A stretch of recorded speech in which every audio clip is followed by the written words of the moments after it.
Bien,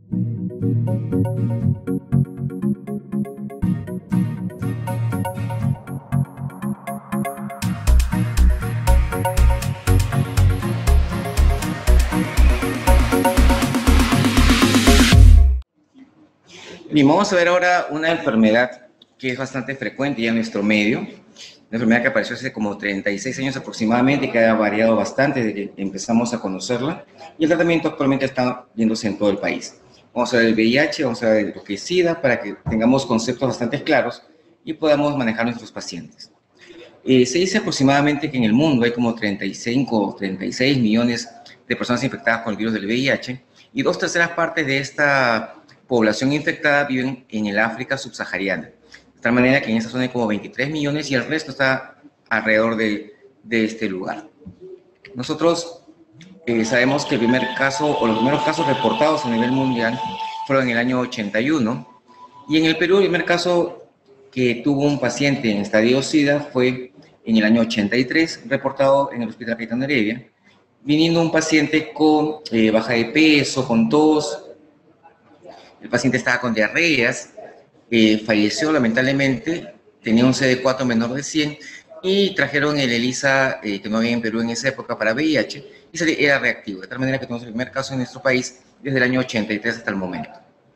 En nuestro país, desde el año 2004, damos Targa, que es el tratamiento antirretroviral de gran actividad, una palabra que va a acortarse, se dice Targa normalmente, pero en muchos países ya se dice TAR, en el Perú probablemente también lo hagamos también, ya que se supone que debe ser sí o sí de gran actividad, entonces sería algo redundante, entonces están proponiendo decir Targa. Pero mucha gente decimos Targa y es bastante más fácil, más familiar.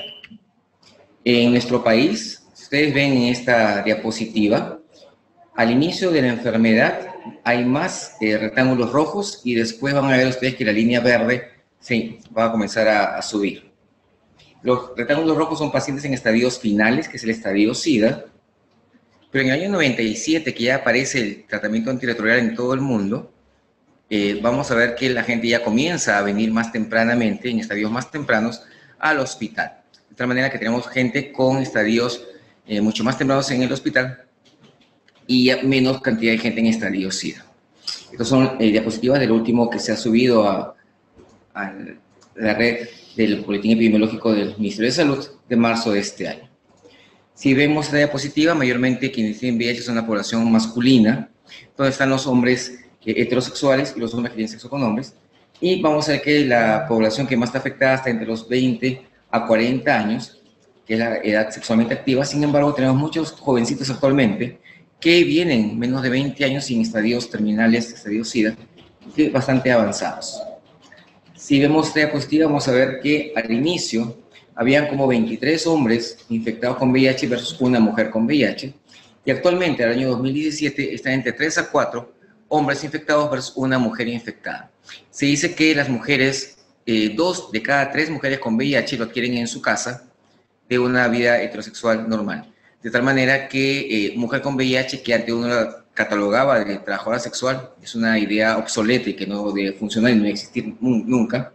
Y los varones con VIH usualmente se decían pues, que eran pacientes homosexuales tampoco, puesto que a cualquier persona le puede suceder.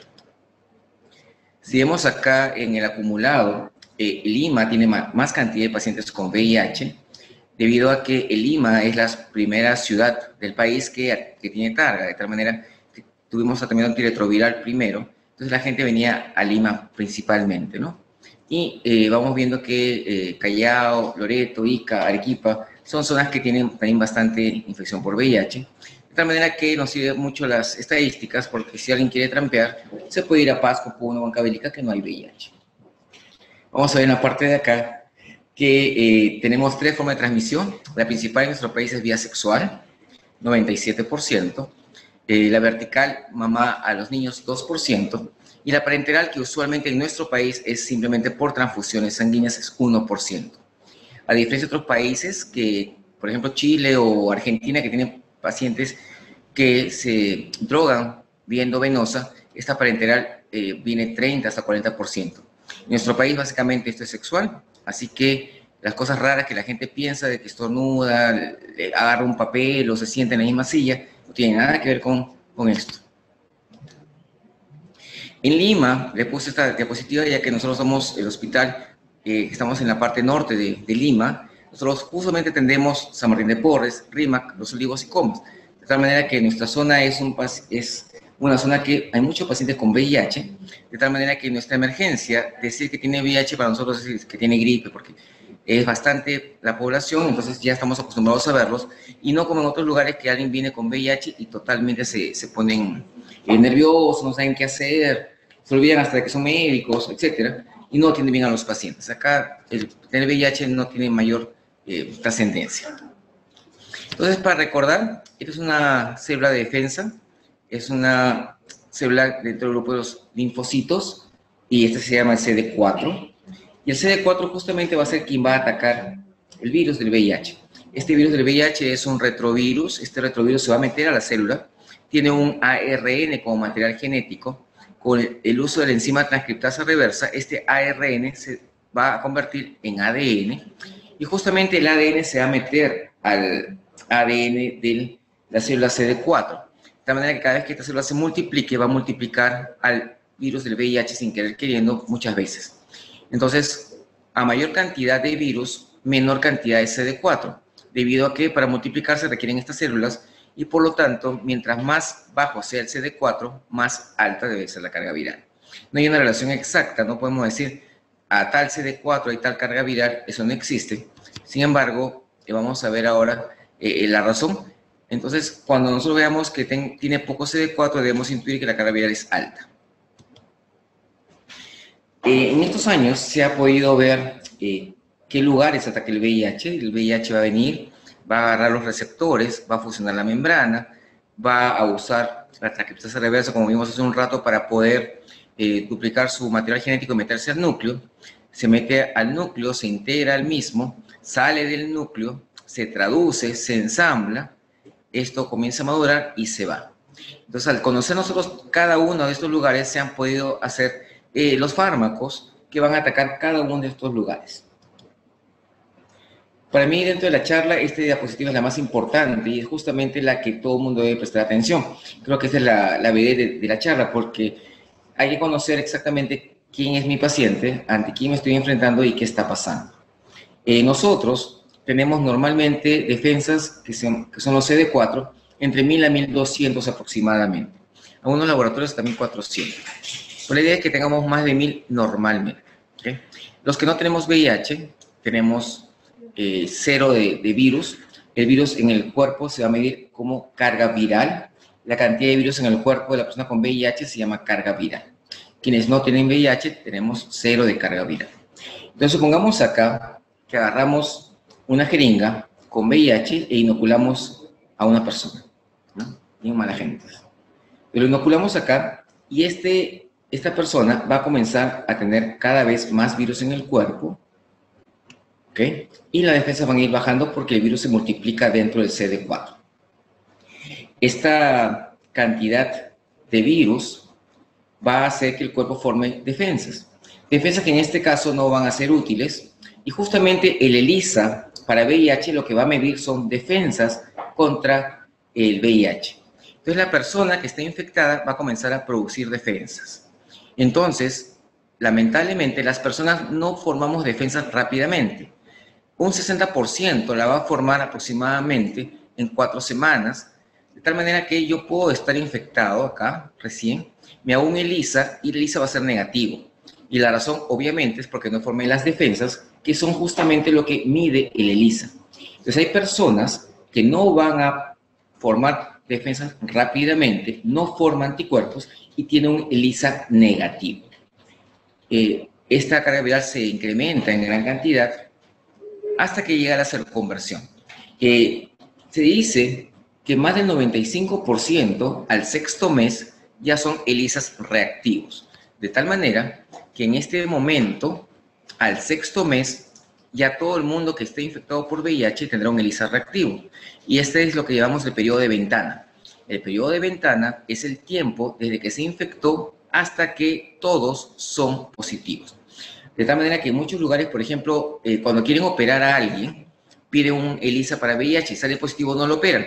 Pues si se dan cuenta, cuando todavía no es positivo, la cantidad de virus es más alta que después que ya es positivo el paciente. Entonces, un paciente puede estar en periodo de ventana y una carga viral alta y un ELISA negativo. Por eso es que uno cuando opera, cuando saca sangre, cuando va a intervenir a un paciente en cualquier nivel, yo siempre debo pensar que mi paciente tiene todo tipo de enfermedades, VIH, hepatitis C, sífilis, todas aquellas que pueden transmitirse por la sangre, y usar las medidas de bioseguridad. En muchos lugares simplemente usan las medidas de bioseguridad si es que saben que el paciente tiene o no tiene, si tiene VIH. Pero como vemos acá, puede tener VIH y es más infectante porque tiene un montón de virus, mucha carga viral, y el ELISA es negativo. De tal manera que para todo el mundo, cuando manejemos un paciente y vamos a manejar secreciones, todos nuestros pacientes tienen todo tipo de infección. Luego que ya todo el mundo se lo convirtió acá, si se dan cuenta hay mucho virus. Entonces mucha gente en la cual el ELISA es negativo, pero pueden hacer síntomas. Pueden hacer un Guillain-Barré, pueden hacer una meningitis aséptica, pueden hacer alguna enfermedad oportunista, y le hacemos ELISA negativo, podríamos hacer una carga viral, que es justamente la única parte de todo el proceso que me sirve como diagnóstico. Entonces, un paciente que tiene mucha sintomatología, lo más probable es que tenga mucho virus y obviamente está causando el problema al paciente, la carga viral nos va a servir como diagnóstico. Es la única parte en la cual la voy a pedir para hacer un diagnóstico si tengo mucha sospecha y tengo el ELISA negativo. Luego pasa un periodo en que es asintomático.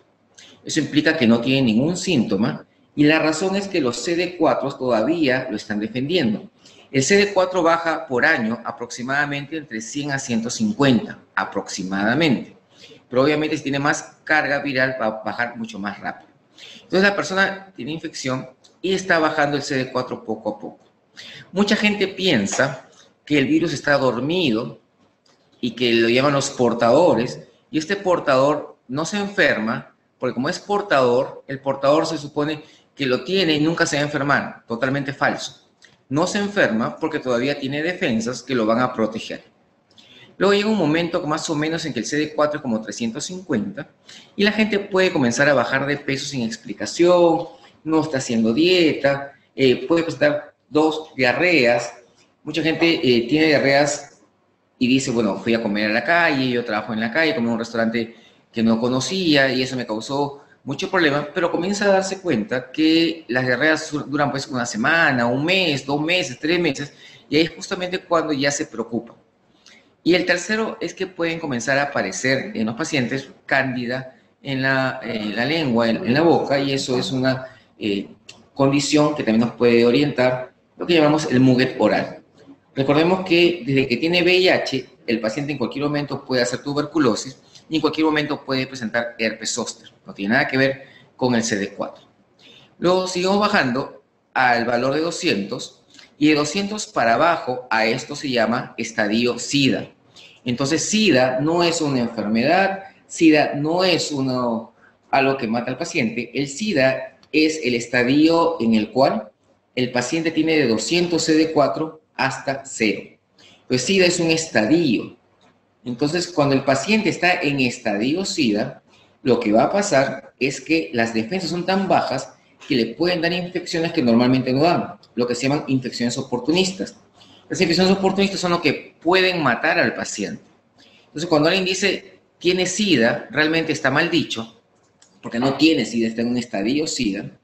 El VIH, como hemos visto acá, solamente me baja las defensas, no me hace nada más el VIH. Entonces el VIH no me va a matar, el estadio SIDA no me va a matar. Lo que me va a matar es las defensas bajas por estar en estadio SIDA y va a dar la infección oportunista que va a matar al paciente. Por eso decimos que el TARGA no es una emergencia, ya que el paciente va a venir a emergencia con neumocistis, toxoplasma, va a venir con diarreas profusas por Cryptosporidium, va a tener meningitis por criptococo, y eso va a matar al paciente. Si no trato la infección oportunista, el paciente se me va a morir. Entonces, el TARGA lo voy a dar después que maneje la infección oportunista, porque si le doy TARGA y tiene infección oportunista y no la estoy manejando, se me va a morir el paciente. Entonces, después que ya el paciente le maneje la infección oportunista, le doy TARGA, Y el Targa lo que va a hacer es bajarme la cantidad de virus, esa es la misión del Targa, bajar la carga viral para que el CD4 pueda subir.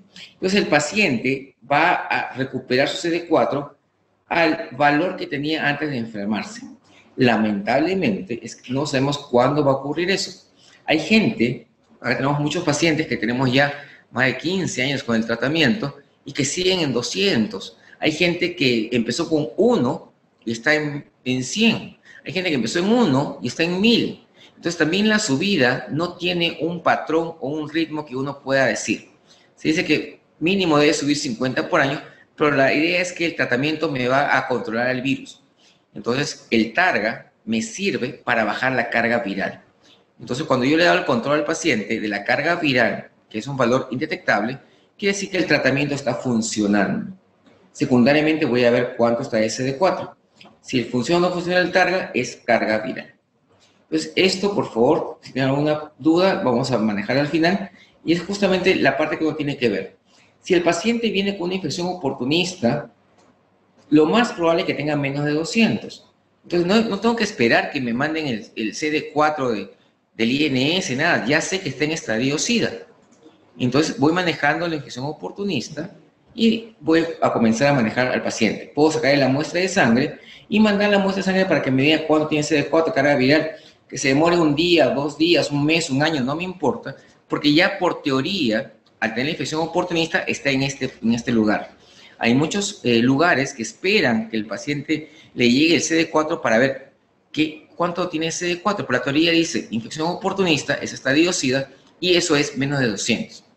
Entonces, le mando la muestra y con eso voy a tener mi basal, que puede llegar, como ya hacemos en nuestro país, a veces no hay reactivos, pueden demorarse 1 o 2 meses, pero no importa, porque ya manejé la infección oportunista, ya le empecé el Targa, y cuando me llegue el valor, ya sé con cuánto empezamos.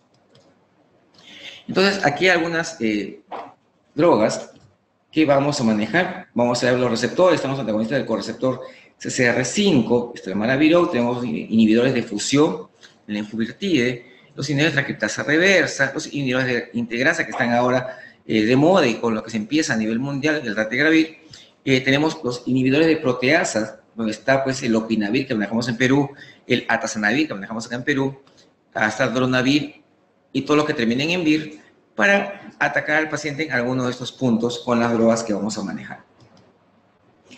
El saber cuánto hay de CD4 me sirve porque si tiene, en cualquier momento aparece el herpes, aparece la TB, PCP, que es el neumocistis de 200 para abajo, Kaposi de 50 para abajo, MAC, Mycobacterium avium complex, de 50 para abajo, Toxo de 100 para abajo, Cytomegalovirus 50 para abajo, Cryptococo de 100 para abajo. ¿Qué es lo más frecuente? Alguien me puede decir, yo he visto un paciente con 500 y tenía cripto. Sí, obviamente, no todos se pegan a la regla, pero de todas maneras eso me sirve a mí como una guía para saber qué es lo que podría tener mi paciente.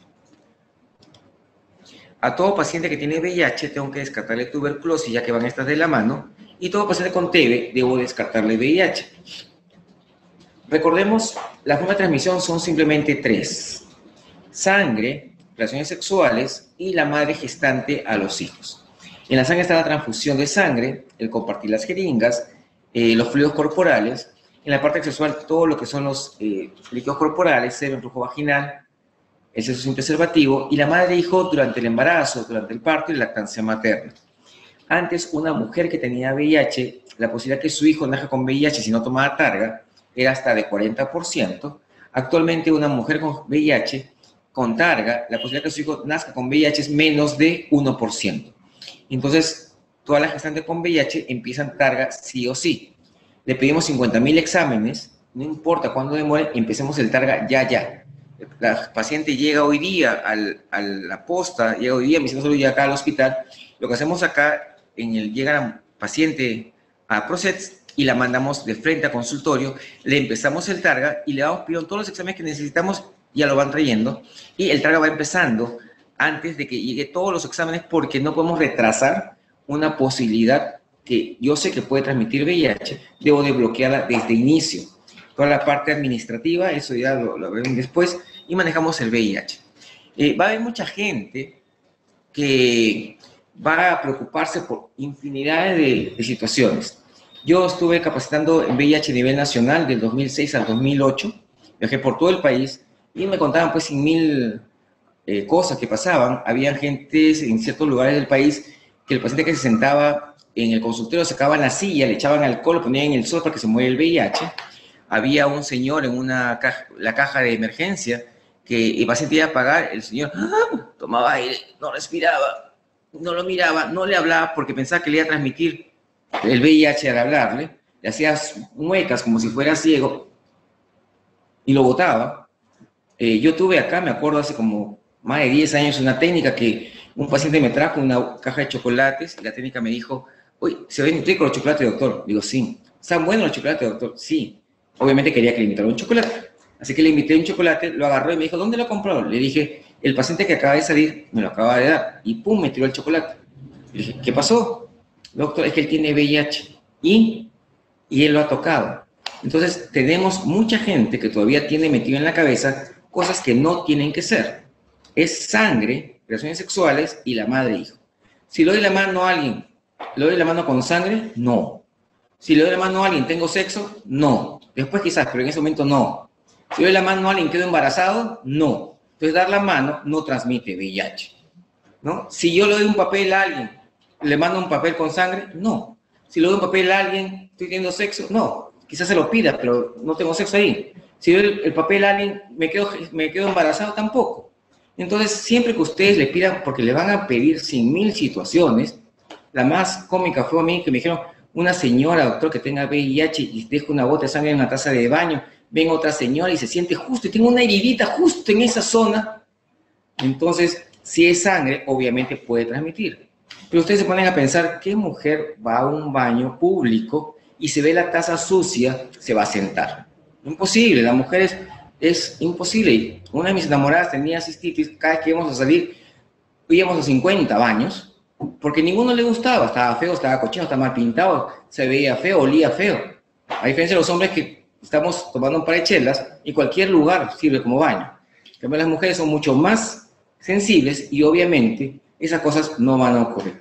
Entonces, cualquier situación, fíjense ustedes, hay sangre, hay sexo y quedo gestando. Si ninguna de las tres cosas pasa, no se transmite VIH. La práctica sexual es de riesgo. La menos riesgosa, la más riesgosa es el beso. El beso me refiero no a un piquito, sino a un beso francés, ¿no? Un beso en el cual yo le diga a mi pareja, oye, tus amigas están grandes, ¿no?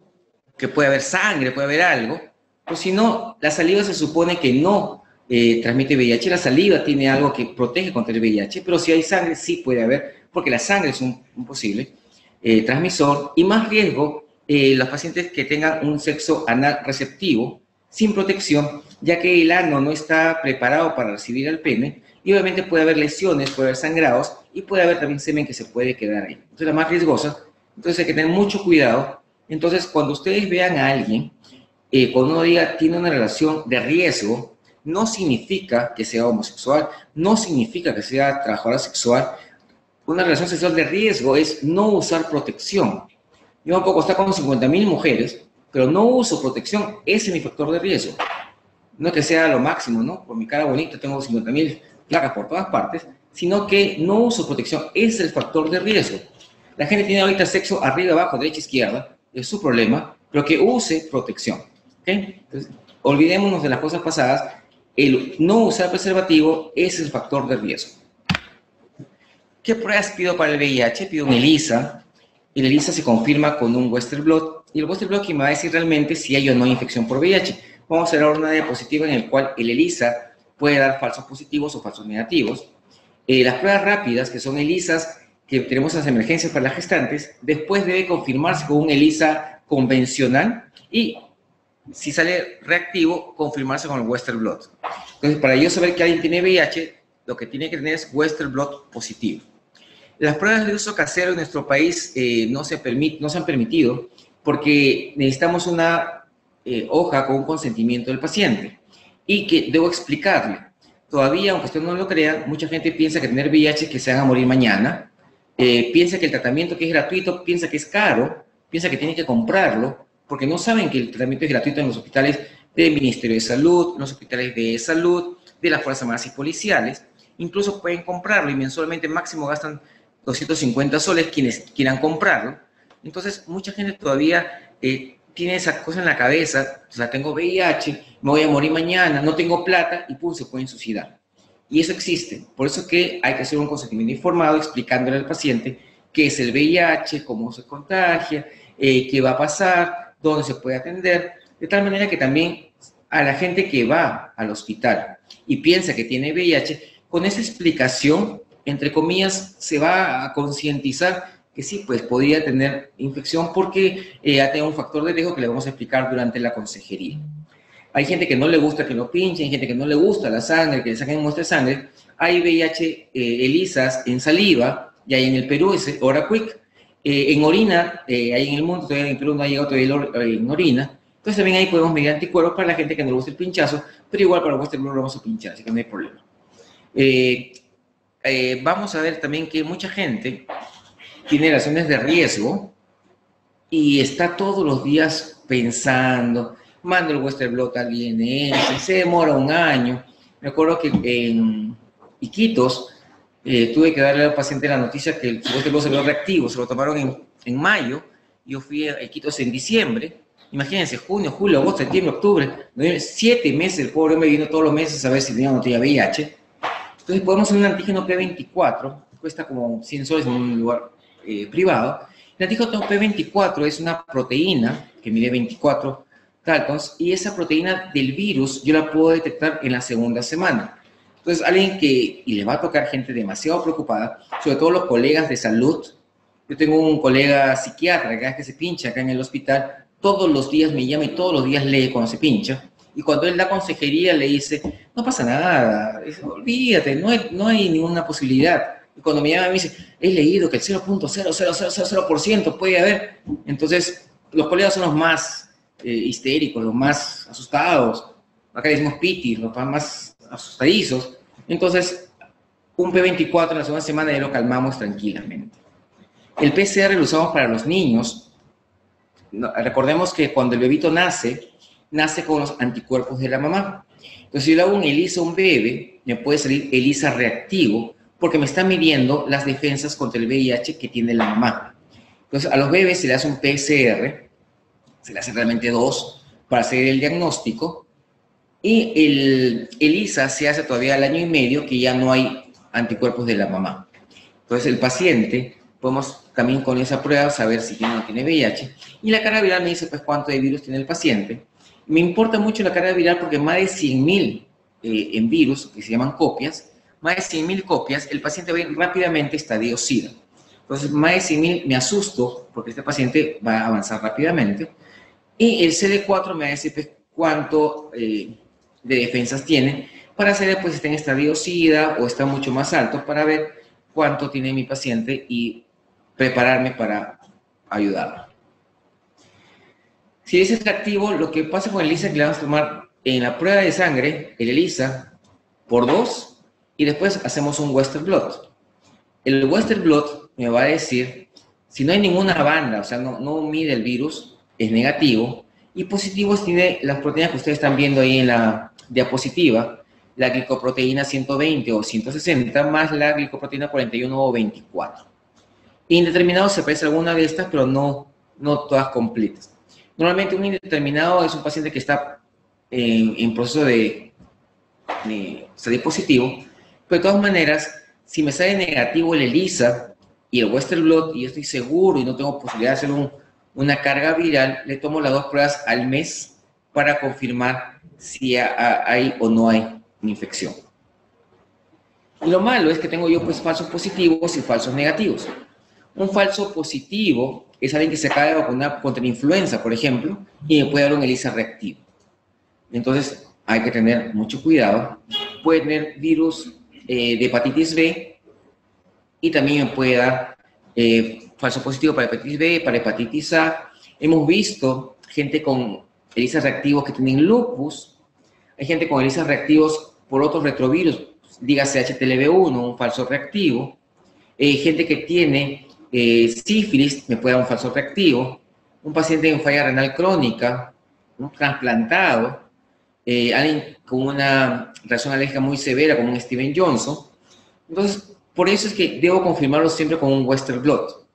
Y encima y el paciente me dice pues, que es más santo que el médico, por lo tanto hay que confirmar de todas maneras para evitar falsos positivos. Y los falsos negativos son aquellos pacientes que tienen algunas malignidades, algún tipo de cánceres, que tengan un trasplante de médula ósea, pacientes que tienen alguna prueba o una infección que comprometa algo de estos virus, hay gente que tenga disfunción de las células beta, etcétera, de las células B, perdón, de los linfocitos B, y pacientes pues que están o muy tempranos o también muy tardíos.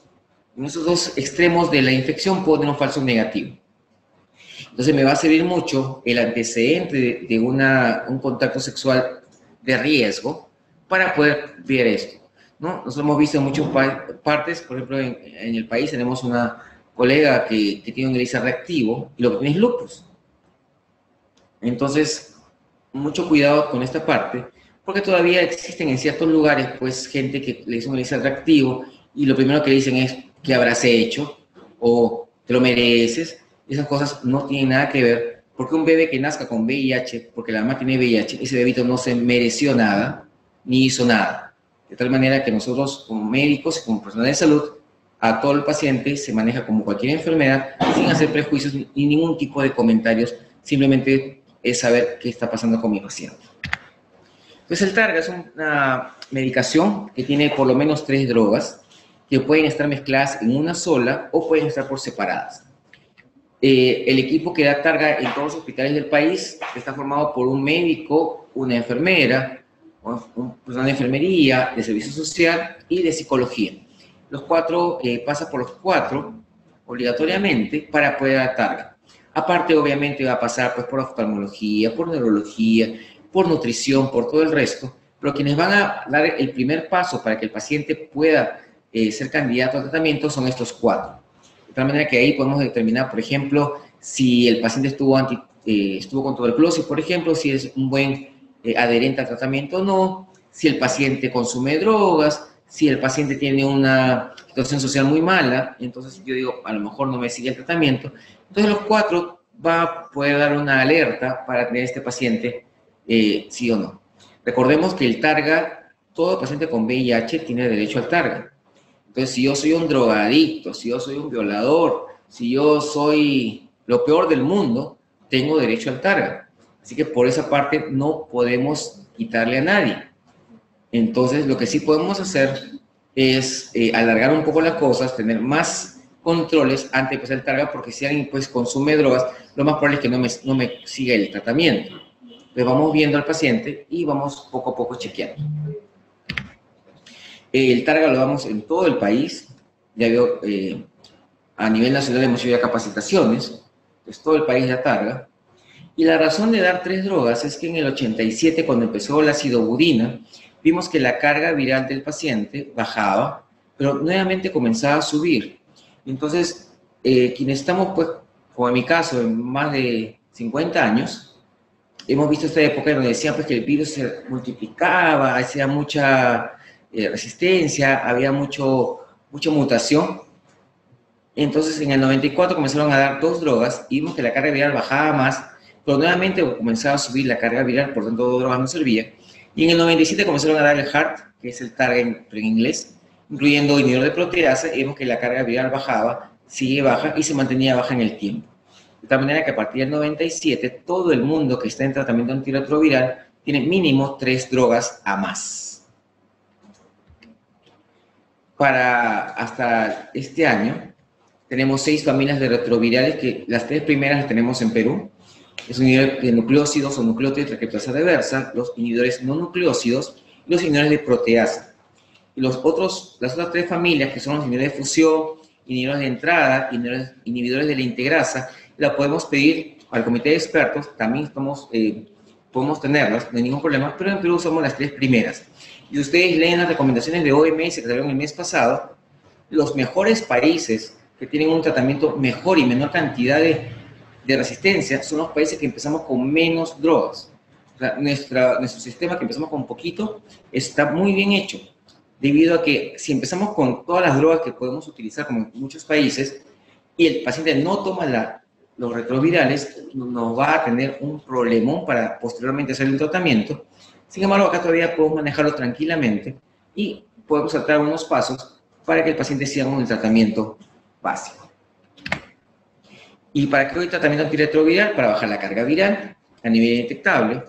Si baja la carga viral, sube el CD4, subo 200, por lo tanto no me da infecciones oportunistas, por lo tanto el paciente no se muere, mejora la sobrevida, mejora la calidad de vida del paciente que vive con VIH, disminuye las cepas resistentes y baja la transmisión de la infección por VIH.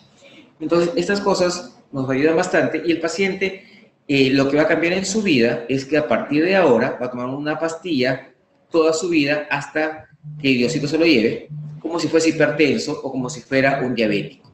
En su vida cambia simplemente la pastilla porque si quiere tener hijos, hacemos todo el tratamiento y tenemos un montón de parejas que los de 2 seropositivos que el bebito no tiene VIH, pero para eso lo va manejando pues en el hospital. Entonces ya el VIH es una enfermedad manejable y ya no es tan satanizada como era antes. La primera norma técnica en Perú fue en el 2004 y la segunda ha sido después de más de 10 años, en el 2014. La razón de que tanto se han demorado es que había tantos cambios que cuando lo que hemos visto pues en ministerio hacemos normas, las normas se demoran un montón en que después que nos juntamos tienen que aprobar, hacer un montón de papeleo y ya pues aparecían cosas nuevas y ya no valía. Entonces ya se sacó una norma ya que todo está estabilizado y lo que se dice que en Perú el tratamiento vamos a toda persona con VIH con síntomas asociados a inmunosupresión, ya está estadios de la OMS del 2007, todo mundo que tenga CD4 menos de 500 en Perú, porque a nivel mundial se da tratamiento antirretroviral a todo el mundo que tenga VIH, ya no importa el CD4, VIH tarda. En Perú todavía tenemos el CD4 de 500 para abajo, ¿okay? Pero si el paciente tiene VIH, un buen recuento CD4, pero tiene nefropatía por el VIH, en la biopsia se puede ver eso, empieza el TARGA. Si tiene un deterioro cognitivo neurológico asociado al VIH, le empezamos TARGA. Si tiene algún cáncer no asociado al VIH, pero que requiera quimioterapia, eso implica que le voy a matar su CD4, empezamos TARGA. Infección también con, aparte de VIH, si tiene hepatitis B, le empiezo TARGA, porque el TARGA también ataca la hepatitis B. Ahí tenemos el tenofovir, tenemos el testabina, tenemos la amibudina, y estaríamos dándole monoterapia al paciente. Si es que le doy, por ejemplo, imagínense, le damos la amibudina al paciente con hepatitis B, manejamos la hepatitis B y estamos dando monoterapia para el VIH, y monoterapia para el VIH ya no existe. Entonces empezamos TARGA con un esquema que también cubre hepatitis B, igual con infección con hepatitis C, enfermedades autoinmunes asociadas al VIH y gestante. Gestante con VIH es igual a TARGA. La gestante llega a la post hoy día y hoy día le empezamos el TARGA. El hemograma, el TGO, TGP, fosfatasa, urecatina, se lo vamos pidiendo, pero eso no me va a impedir que yo le empiece el tratamiento a la paciente, ya que puedo bajar la infección. Y lo nuevo en la norma técnica peruana es que en una pareja serodiscordante estable, eso implica uno con VIH y la otra pareja no, podemos disminuir el riesgo de transmisión sexual si es que le damos TARGA a la pareja que no tiene, a la pareja con infección por VIH, lo más pronto posible, independiente de sus síntomas también. Ahí sí no nos importa mucho el CD4 para evitar pues, que pueda transmitir a su pareja. Y cualquier otro tipo de tratamiento se manda al comité de expertos del ministerio y en PROCEDS hay un formato y se manda electrónicamente y mandan la respuesta rápidamente. La carga viral es para monitorizar el TARGA, para ver si el paciente tiene o no tiene una buena bajada de virus. Entonces el paciente con una carga viral indetectable significa que el tratamiento está yendo muy bien. ¿Okay? ¿Con qué empezamos? Empezamos con 2 inhibidores nucleósidos de transcriptasa reversa, más un inhibidor de integrasa, más un inhibidor no nucleósido de transcriptasa reversa o más un inhibidor de proteasa. En nuestro país usualmente es la del medio, 2 nucleósidos más un no nucleósido que vamos a ver ahora. Los nucleósidos o los inhibidores nucleósidos de transcriptasa reversa son todos los que ustedes ven en pantalla y lo que están en rojito son básicamente lo que manejamos en PROCEDS. Manejamos la vacavir, entroicetabina, la imibudina, la acidobina y el tenofovir. Estabudina y dianosina, unas drogas muy buenas que lo estuvimos utilizando, pero por los efectos adversos ya no se utiliza a nivel mundial y tampoco ya no tenemos en nuestro medio, de tal manera que gente que está con estabudina o dianosina se le está cambiando esas drogas por abacavir, por tenofovir, que ya están en el medio. Y estas drogas tienen algunos efectos secundarios. Lo más frecuente en gente que usa sidobudina es que pueda dar anemia hasta un 40%. Entonces yo voy chequeando, por eso pido un hemograma inicial.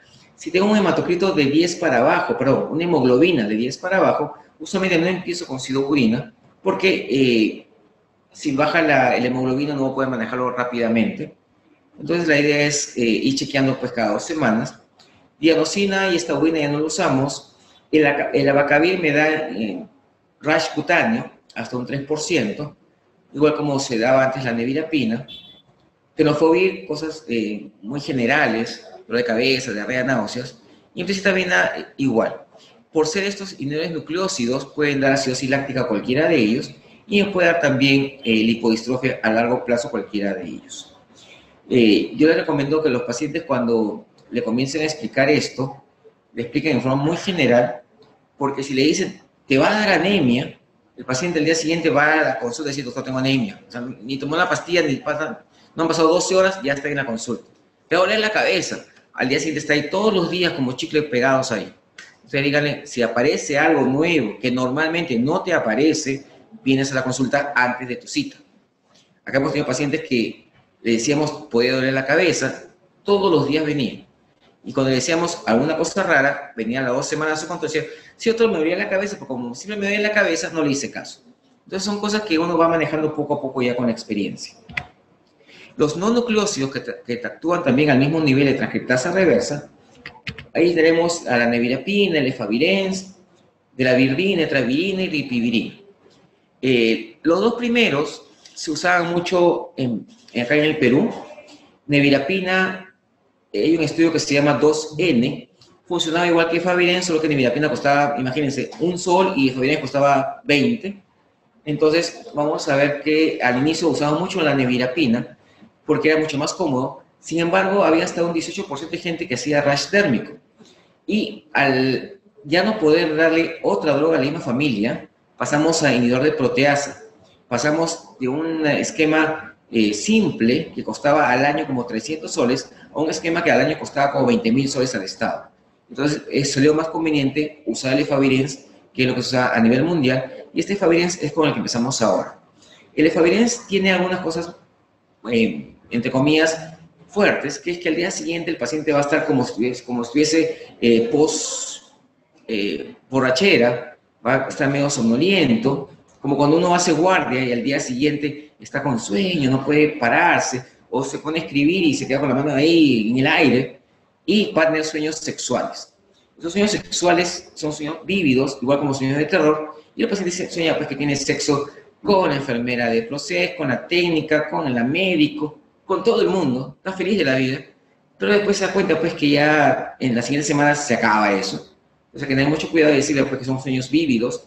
Acá hemos tenido un solo paciente, me acuerdo, pues justo estaba de guardia, que vino corriendo, así cual bala, a la emergencia, porque tenía un sueño vívido, un sueño de terror, y eso puede ocasionar efavirenz en pacientes que tienen alguna patología psiquiátrica de base con mayor intensidad. La ventaja de los últimos que ustedes ven en esa lámina es que antiguamente si yo era resistente a nevirapina ya no puedo usar nada de la familia. Los últimos que están ahí se pueden utilizar a pesar de ser resistentes a la nevirapina o el efavirenz. Son drogas que se utilizan, en el Perú no lo usamos a diario, pero sí podemos pedirla al comité de expertos del ministerio si el paciente lo requiere y con el estudio obviamente de su genotipo o fenotipo. El otro gran grupo que tenemos acá en Perú son los inhibidores de proteasa, que son todos los que terminan en la palabra vir. El amprenavir, atazanavir, fosfenavir, inavir, lopinavir, nefenavir, etonavir, saquinavir, tipanavir, darunavir. Incluso el aciclovir que usamos también se dice que tiene algo de efecto antirretroviral, está en estudios, pero todavía no lo ponemos acá para nada, pero estos sí funcionan bastante. Y estos inhibidores de proteasa tienen montones de efectos secundarios, pero lo más frecuente es que todos van a ocasionar intolerancia gástrica, todos pueden subirme el azúcar y todos pueden alterarme las grasas. Entonces, alguien con hidroproteasa puede hacer diabetes, resistencia a la insulina, puede hacer diarreas, puede hacer lipodistrofia y suben las grasas, sobre todo los triglicéridos. Pacientes con hidroproteasa, igual como los alcohólicos, hacen hipertrigliceridemia a predominio de esta grasa a comparación del colesterol.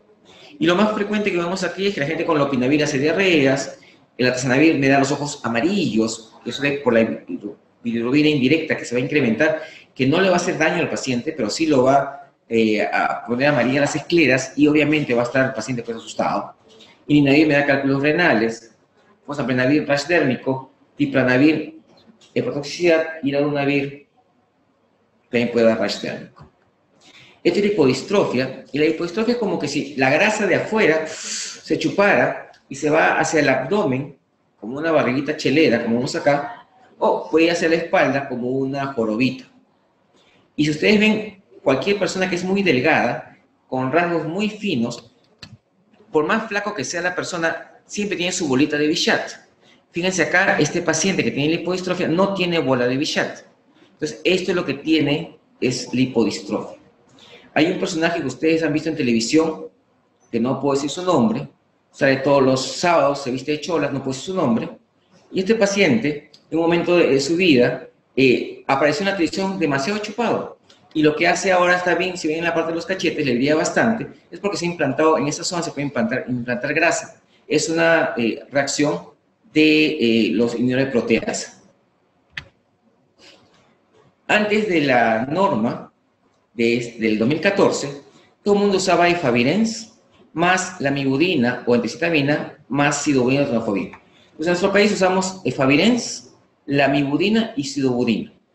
Es un esquema que a nivel mundial se usa como alternativa, pero acá en nuestro país nos ha ido muy bien y nos conviene, incluso como les mencionaba hace un rato, OMS el mes pasado, no, miento, de septiembre, en julio lanzó varios anuncios que países que tienen una base pequeña de retrovirales son los mejores para evitar tanta resistencia. Y si la mujer es gestante, le damos lopinavir más lamivudina y sidobudina. Sin embargo, ahora la norma me va a dar al inicio un esquema que es efavirenz, emtricitabina y tenofovir. Esta combinación se llama atripla y se está dando ya en el ministerio, ya en nuestros pacientes, pero a los pacientes nuevos. Todo paciente nuevo que esté ingresando se le está dando atripla. Es una pastilla en la noche, de tal manera que el paciente hace su vida normal todo el día, se va al trabajo, hace sus cosas que tiene que hacer y llega a la casa tranquilo y toma sus pastillas sin ya ese temor que tenía que tomar en la mañana, está en el trabajo, tiene que esconderse, porque todo el mundo pregunta, ¿y qué tomas? ¿Y por qué tomas? ¿Y por qué tomas? Uno puede decir, ¿por qué te importa? Pero como no puede decir eso, entonces ya tranquilamente nos tomamos efavirenz, emtricitabina y tenofovir en la noche, en su casa tranquilamente. Y hay algunas alternativas que también se tienen acá, ¿no? Que es lo que estamos usando también actualmente. A nivel mundial se usa mucho los inhibidores de integrasa, se está usando mucho actualmente el dolutegravir más abacavir lamivudina o dolutegravir más emtricitabina y tenofovir. La idea a nivel mundial es que demos al paciente las drogas que menos efectos secundarios hagan porque se supone que a menos efectos, mayor adherencia. Pero sin embargo, esto que está acá, nosotros lo usamos para nuestros pacientes que pueden fallar. Entonces estamos yendo muy bien, tenemos pocas medicinas de entrada y eso está aplaudido por la OMS actualmente. Entonces en nuestro país ya todo el mundo que ingresa, el paciente que ingresa se llama paciente naif, significa nuevo, virgencito, que nunca tomó retrovirales. Ese paciente empieza con atripla antes de acostarse en la noche. Esa es norma técnica, la última fue el 2014, es la que actualmente ya está en vigencia, y la tripla ya comenzó a darse a partir de este año, porque tampoco teníamos en el ministerio y ya tenemos para nuestros pacientes nuevos. Todavía no se ha visto cambiar el resto, por ahora los nuevos, y estamos viendo cómo está yendo esto a nivel nacional. No damos algunas cosas de efavirenz en las gestantes, porque podría haber algún efecto en el tubo neural. Realmente, en todos los estudios que se ha visto, en mujeres que han tomado efavirenz no ha pasado realmente nada, pero sí se ha hecho en simios y en primates se ha visto que sí causa problemas de tubo neural. Entonces, mejor evitamos si se puede evitar, damos otra droga. Y nevirapina, bueno, antes cuando usábamos mucho esto de entrada en la gente, tenemos que chequear mucho CD4, porque más de 250 era en mujeres muy probablemente que le vaya a dar rash térmico, y más de 400 en varones también. Cosa que ya como no se usa, ya no lo tenemos mucho en cuenta, pero era lo que era muy importante al inicio del tratamiento. Los inhibidores CCR5 es muy interesante porque todo paciente tiene pues, un receptor y un correceptor. Eso implica que imaginémonos una puerta que se abre y otra puerta que está al interior para poder pasar a una sala. Entonces, el correceptor son justamente la segunda puerta para entrar al ambiente. Y este correceptor, nos hemos dado con la sorpresa de que, como todas las proteínas del cuerpo, está sintetizado por un gen, y hay gente que ese gen lo tiene alterado. Entonces, si yo ese gen que me da el correceptor, me da la puerta para que entre el VIH, si no tengo ese correceptor, ese VIH no va a ingresar. Entonces, la gente que tiene los dos receptores normales va a ser una enfermedad normal, con una progresión normal, pero si es heterocigote, eso implica un cromosoma con este correceptor bien y otro que no tenga correceptor, tendrá pocos correceptores. Son pacientes que van a retrasarse en la enfermedad, va a ir mucho más lenta. Son las personas que dicen, oye, tiene VIH hace como 20 años, no toma retrovirales. Puede ser una de las causas. Y el homocigote, aquel que tiene por parte de mamá y papá, ha heredado la falla del correceptor, ese no tendrá esa entradita para el VIH y serán resistentes al VIH. Y eso ocurrió con el famoso paciente de Berlín, que es el único paciente en el mundo actualmente curado por el VIH. Es el único paciente que no tiene VIH actualmente. Es un paciente que tuvo una infección por VIH desde el año 95 y en el 2007 hicieron un trasplante de médula ósea por una leucemia que tuvo.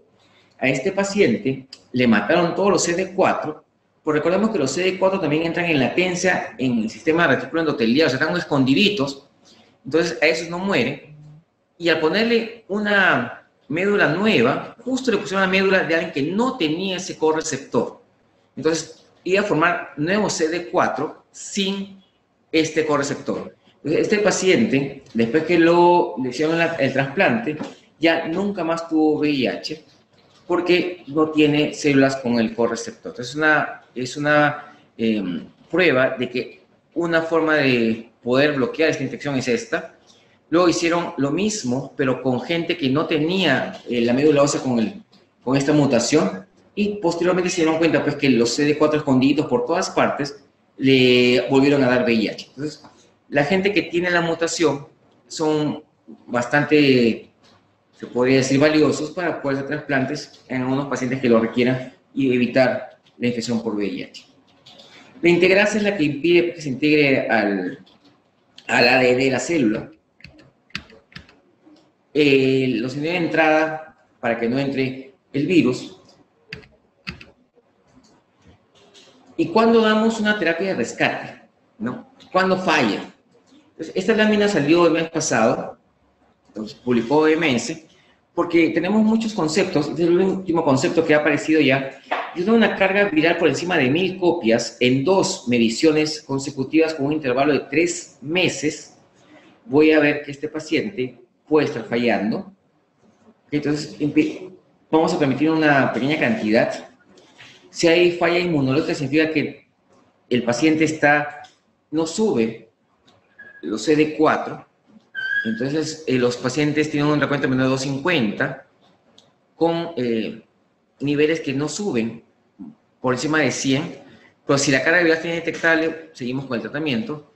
Y la falla clínica es aquella persona que está en tratamiento, obviamente, y que no funciona y sigue enfermándose y sus valores de carga viral siguen aumentando y CD4 bajando. Entonces, esto es un update de julio del 2010 de este año para lo ultimito en lo que es la terapia de rescate de nuestro paciente. Al igual como cuando tenemos una infección urinaria, hacemos un urocultivo y en el urocultivo vemos qué fármacos van a ser sensibles o resistentes a la bacteria que estamos ahí, que se llama esto el antibiograma. Tenemos un antibiograma, entre comillas, para nuestros pacientes que se llaman los genotipos y los fenotipos. Normalmente en países que tienen resistencia alta se saca muestra de sangre y vemos qué drogas de entrada funcionan y no funcionan. En nuestro país el paciente usa el primer esquema, entramos en rescate y después del rescate ahí entramos recién con el genotipo y fenotipo. Cuesta como $1000 esta prueba cada vez que se hace, por eso que no lo usamos de entrada como sí lo hacen en otros países. Acá lo hacemos cuando ya el paciente entraría a un tercer esquema, porque quiero ver a qué cosa puede ser sensible. Esta introducción intestinal al tratamiento fue algo que estaba de moda. En algunos lugares lo hacen, pero está mal hecho. Supongamos que un paciente tiene VIH y empezó con 100 de CD4, ahora tiene 1000 en 10 años. Lo más lógico en pensar es que deja 10 años y baja nuevamente a 100. Y nuevamente puede tomar porque se cansó de tomar retrovirales. Pero esto no es así. Todo paciente puede tener carga 1 año, 10 años, 100 años, 1000 años y deja el tratamiento. En los siguientes 2 meses va a bajar a lo que tuvo cuando empezó el tratamiento. Entonces empezó en 100 hace 20 años y lo deja, en 2 meses baja a 100 nuevamente. No baja ya poquito a poquito, despacito, suave, suavecito, no, baja de golpe y el paciente puede incluso bajar mucho más y puede morir. Entonces realmente es que esto no se está usando porque estamos induciendo muchas resistencias. Incluso ha habido pacientes que se han muerto porque la bajada que uno esperaba porque sea progresiva fue bastante abrupta. Entonces, todo el mundo que esté en Targa lo vamos a citar cada 2 semanas para ver cómo está la hemoglobina, para ver cómo está el hígado. Entonces, simplemente requiero un hematocrito, hemoglobina, y requiero un TGP, no requiero más. No pedimos un perfil completo hepático. ¿Para qué? Con el TGP, si sale alto, ahí recién puedo pedir un perfil hepático.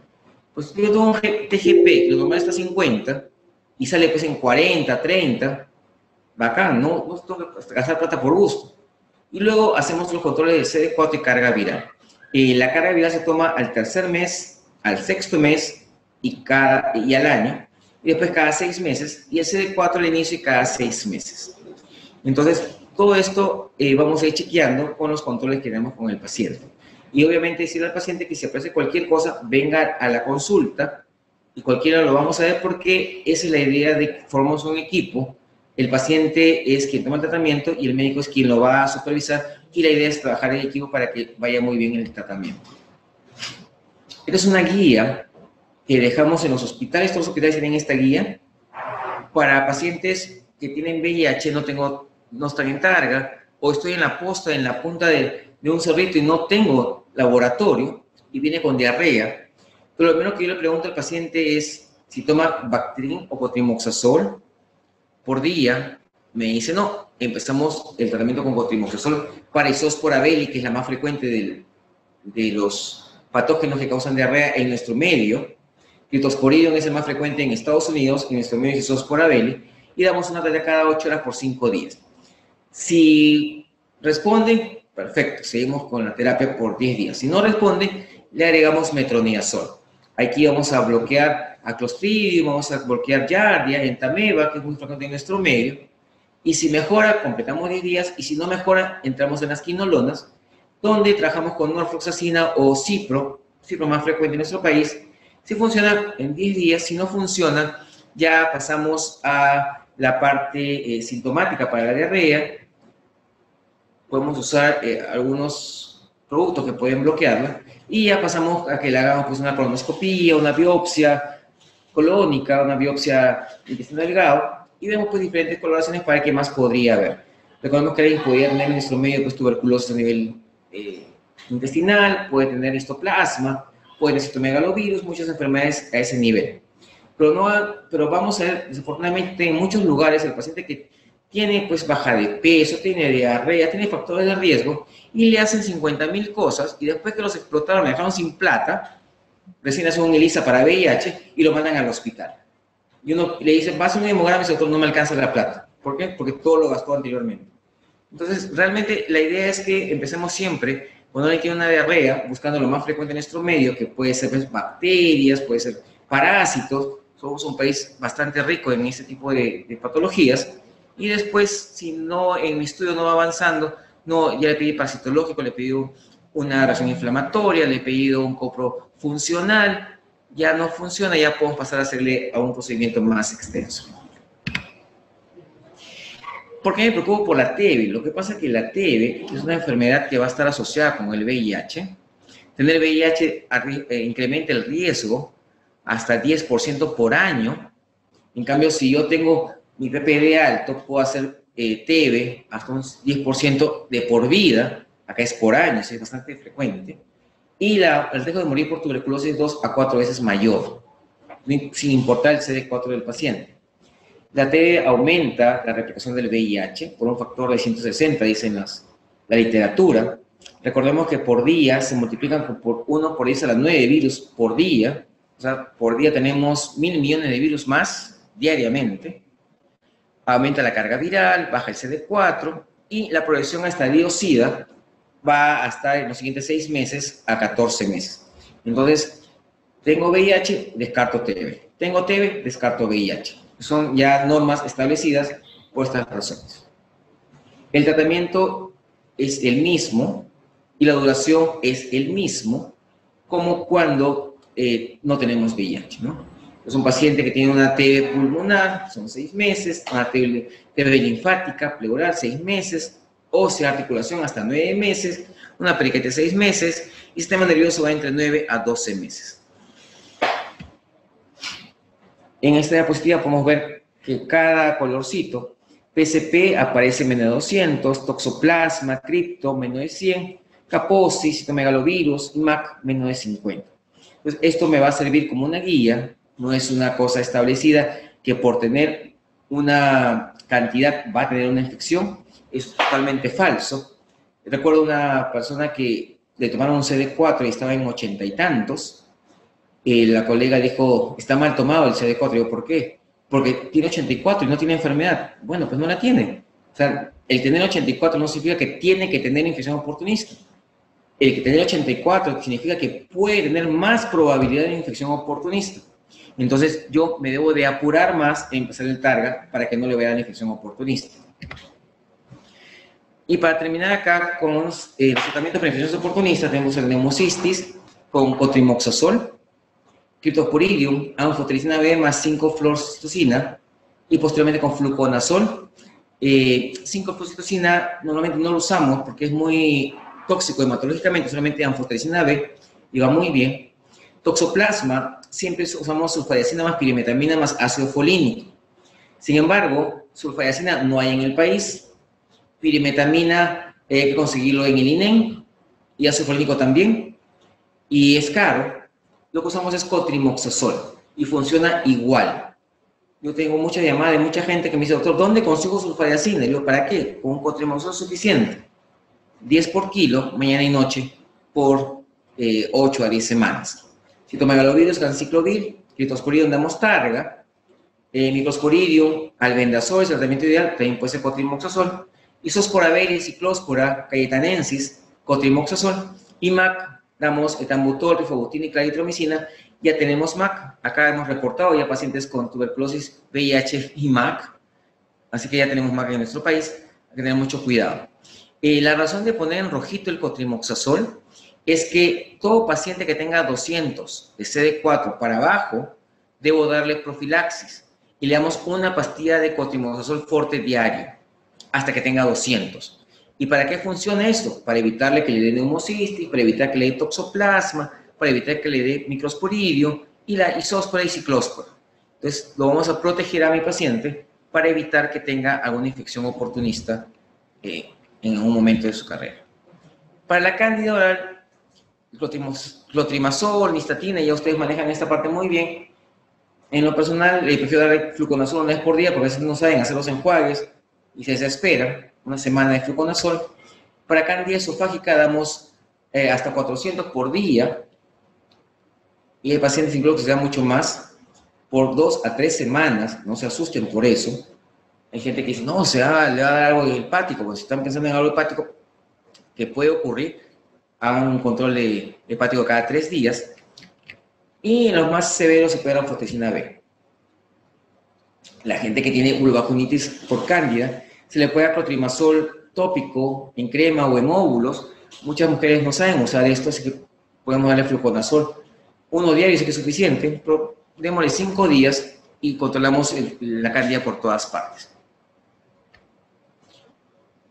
Entonces, mi paciente con VIH puede hacer tuberculosis, le descarto que no tenga TB y le damos tratamiento por 1 año, profiláctico con isoniazida 5 miligramos por kilo por día, máximo 300, 3 pastillas por día, y para evitar toxoplasma, coccidias y neumocistis, con CD4-200 le damos cotrimazol forte 1 por día hasta que tenga más de 200 por un espacio de 3 a 6 meses.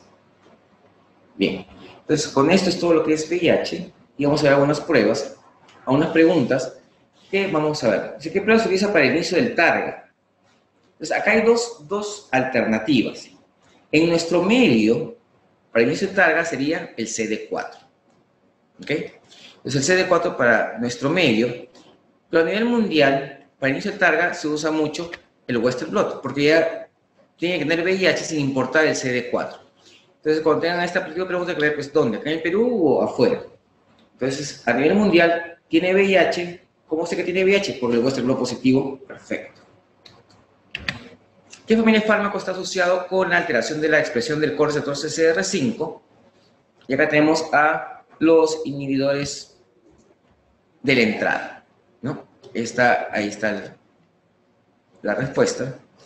Un varón de 35 años con tos, fiebre y saturación de oxígeno menor a 90, FiO2 ambiental, se sospecha de PCP. ¿Cómo empezar el tratamiento? Como hemos mencionado, en este caso, lo que va a matar al paciente sería el PCP, no el VIH. Por lo tanto, empezamos primero el tratamiento para el PCP. Para neumocistis, Girovechi, con cotrimoxazol, más corticoides, si es que tiene un PO2 menor de 70. Entonces, hay que tener mucho cuidado. Recordemos que la TB y el neumocitis podría, entre comillas, confundirse, con la diferencia que la TB después tiene mucho tiempo, como ya manejamos a diario, y el neumocitis es mucho más cortito. Incluso el paciente tose y la expectoración es blanquecina o no bota esputo muchas veces, y le hacemos un AGA y tiene un AGA bastante comprometido. Entonces, eso me orienta más hacia neumocitis más que TB. Una mujer de 35 años con infección por VIH requiere iniciar el TARGA porque tiene hemoglobina en 9, una TGO-TGP en 70. ¿Qué fármaco no iniciaremos en este paciente? Obviamente, si tiene hemoglobina en 9, no le empezamos insulina porque menor de 10 se evita empezar con esto. Pues con VIH tiene cuadro respiratorio, hacemos TBC. ¿Cuál sería el CD4? Como hemos mencionado, puede aparecer en cualquier momento. No requiere un CD4 para que tenga tuberculosis realmente. Listo. ¿Sería todo? ¿Alguna pregunta? Sí. Ya, vamos a ver las preguntas.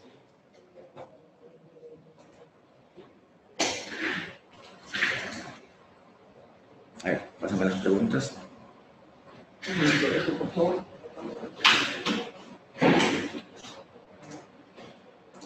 Es bastante denso el tema, pero haber visto... Bueno, va a tener la presentación, así que no hay ningún problema. A ver, ¿cuáles son las preguntas? A ver. Bien, queridos participantes, empezaremos la ronda de preguntas. Tenemos 2 preguntas ahora. Yo no estoy en la cámara. En la cámara, A ver, ¿cuál es la rojita, no? Sí. Carga viral alta con índice negativo, la carga viral, ¿cómo se evidencia a través de la prueba rápida? No le entendí ese punto. Ya. No, cuando un paciente, por ejemplo, acá en Lima tenemos un paciente bastante especial. Él presentó un montón de ganglios linfáticos, pero grandes, parecían pelotas de ping-pong, y tenía lesión a nivel genital, tenía factor de riesgo, su ELISA está negativo y su Western blot estaba negativo. Como era muy sintomático, lo que implicaba era que tenía carga viral alta, por teoría. Le dimos una carga viral y salió 1 millón y tantos. Entonces lo que hacemos es, cuando los ELISA son negativos y Western blot negativo, pero el paciente está sintomático y yo sospecho que tiene VIH, en ese momento le puedo pedir una carga viral. Entonces la idea es pedir la carga viral en pacientes que yo tenga mucha sospecha y que mi ELISA está siendo negativo en este momento, mi muestra es negativo porque está recién en la primera parte de la infección, entonces lo que debemos hacer ahí es tomarle una carga viral. Eso se puede hacer, pero en este tipo de pacientes. Recordemos que en los pacientes con VIH, la mayoría a las 2 semanas hacen un cuadro como, creo que tengo resfrío, moquito, la garganta me duele. Entonces, puede ser una simple gripe y a las gripes no vamos a pedirle carga viral. Entonces, lo que debemos hacer, pues, si alguien viene con una meningitis aséptica, un paciente que tiene TB o un paciente que tiene una infección oportunista, si alguien me viene, pues, qué sé yo, con neumocistis y le pido un ELISA y me sale negativo, no, pues, acá pasa algo. Entonces, ahí sí le puedo pedir una carga viral si tengo mucha sospecha de enfermedad. A ver, sí, la alimentación también, para alimentar las defensas, dice ahí, para aumentar las defensas. CD4 es la carga viral, ¿cierto? Y C es la difusión. Ya. Lo único... Muy bien, agradecemos entonces, ya no tenemos ninguna otra pregunta, agradecemos a los participantes y sobre todo al doctor Luis Soto por esta ponencia y esperamos el próximo viernes a las 12 en otra telecapacitación. Agradecemos la participación otra vez y hasta luego. Gracias. Si yo tengo defensas que sigo 500, sigo 500, pero las van a poner más fuerte, por decirlo así. Entonces no hay ninguna cosa natural que aumente las defensas. O sea, eso que le diga que tome noni todos los días o macas, que lo tome, pero no le va a subir las defensas. La carga viral es la cantidad de virus. No tiene nada que ver con la prueba de ELISA. La prueba de ELISA mide defensas contra el VIH, son pruebas diferentes. Entonces, alguien que tenga una carga viral indetectable, es que no detectó la carga viral, pero el ELISA que me mide las defensas contra el VIH, eso sí se va a seguir midiendo, no va a desaparecer.